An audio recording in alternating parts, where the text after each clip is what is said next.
by Abdul Baha Abbas. Talks Abdul Baha delivered in New York and Fanwood, the 26th of May, 1912.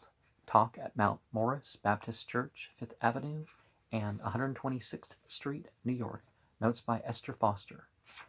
As I entered the church this evening, I heard the hymn, "Near my God to Thee."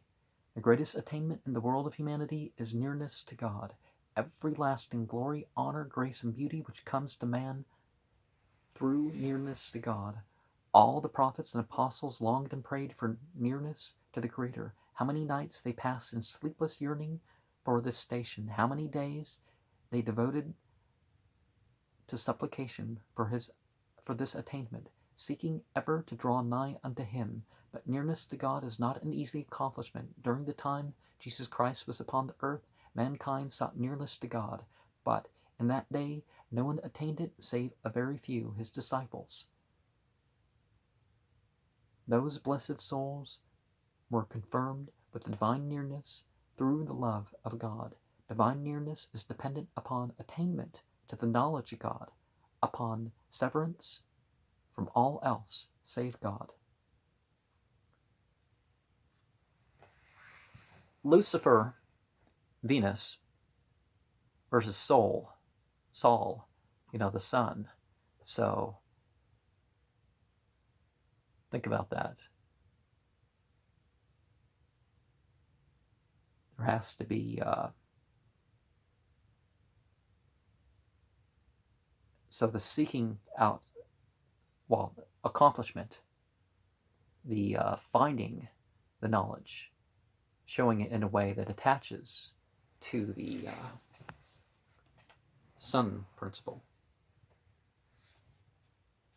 Hence, that's where all that Son of God stuff comes from. It's not that it's literal.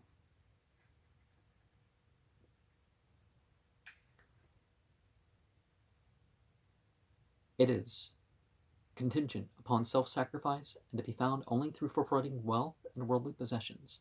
Well,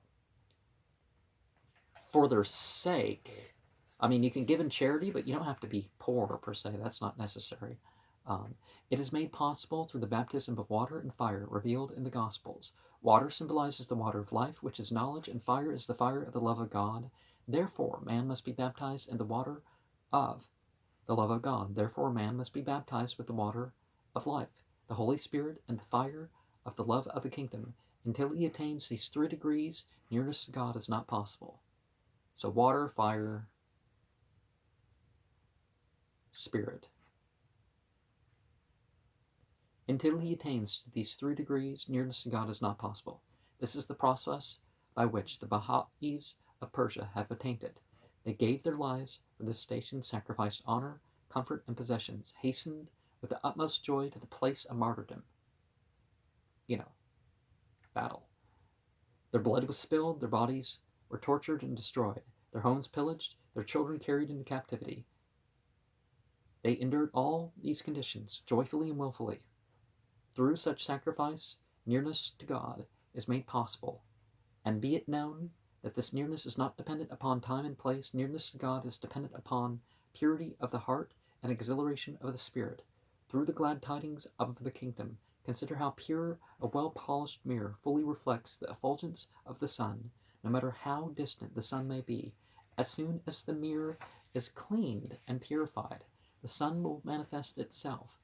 The more pure and sanctified the heart a man becomes, the nearer it draws to God, and the light of the sun of reality is revealed within it. So we saw the Luciferian, and now we see the Buddhist thing of purifying. You're connected to outside yourself. But what you're reflecting of the external involves your own discipline and purity that you've maintained and attained. The light sets hearts aglow with the fire of the love of God, opens in them the doors of knowledge, and unseals the divine mysteries so that spiritual discoveries are made possible. All the prophets have drawn near to God through severance. We must emulate those holy souls and renounce our own wishes and desires. We must purify ourselves with the from the mire and soil of earthly contact until our hearts become as mirrors, and clearness and the light of the most great guidance reveals itself in them. Baha'u'llah proclaims in the hidden words that God inspires his servants and is revealed through them. He says, "My heart is my home, sanctify it for my descent. Thy spirit is my place of revelation, cleanse it for my manifestation." Therefore, we learn that nearness to God is possible through devotion to him, through entrance into the kingdom and service to humanity. It is attained by unity with mankind, through loving kindness to all. It is dependent upon investigation of truth, acquisition of praiseworthy virtues, service in the cause of universal peace and personal sanctification. In a word, nearness to God necessitates sacrifice of self, severance, and the giving up of all to him. Nearness is likeness. Behold how the sun shines upon all creation, but only surfaces that are pure and polished can reflect its glory and light. The darkened soul has no portion of the revelation of the glorious effulgence of reality and the soil of self. Unable to take advantage of that light, does not produce growth. The eyes of the blind cannot behold the rays of the sun. Only pure eyes with sound and perfect sight can receive them. Green and living trees can absorb the bounty of the sun. Dead roots and withered branches are destroyed by it. Therefore, man must seek capacity and develop readiness. As long as he lacks susceptibility to divine influences, he is incapable of realizing the light and assimilating its benefits.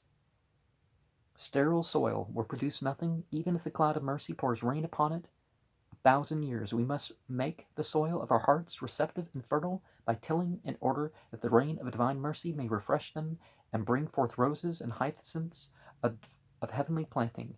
We must have perceiving eyes in order to see the light of the sun. We must cleanse the nostril in order to scent the fragrances of the divine rose garden. We must render the ears attentive in order to hear the summons of the supreme kingdom. No matter how beautiful the melody, the ear that is deaf cannot hear it, cannot receive the call of the supreme concourse. The nostril that becomes clogged with dust cannot inhale the fragrant odors of the blossoms. Therefore, we must ever strive for capacity and seek readiness. As long as we lack susceptibility, the beauties and bounties of God cannot penetrate. Christ spoke of a parable in which he said, "His words were like the seeds of the sower, and fall upon stony ground, some upon sterile soil. Some are choked by thorns and thistles, but some fall upon the ready, receptive, and fertile ground of human hearts. The seeds are cast upon sterile soil, no growth follows. Those cast upon stony ground will grow a short time, but lacking depth roots will wither away. Thorns and thistles destroy others completely, but the seeds cast in good ground brings forth